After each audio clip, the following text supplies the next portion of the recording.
Queremos plantear a todos los partidos de izquierda que nos reunamos, que nos unamos, y el Gobierno Nacional va a enviar una carta mensaje a todos los partidos, a todos los líderes de los partidos políticos de izquierda, para que nos podamos reunir y evaluar juntos la situación política coyuntural que está pasando en nuestro país y poder, a partir de esta iniciativa,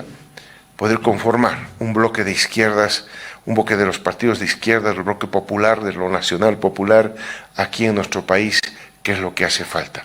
Por lo tanto, nosotros queríamos anunciar al pueblo boliviano la decisión que tomó el Gobierno Nacional de convertirse en un protagonista en este tema. Hemos visto los partidos políticos, nosotros respetamos la dirección nacional del instrumento político y los otros partidos políticos, pero también estamos seguros que necesitamos que alguien nos aglutine, que alguien nos pueda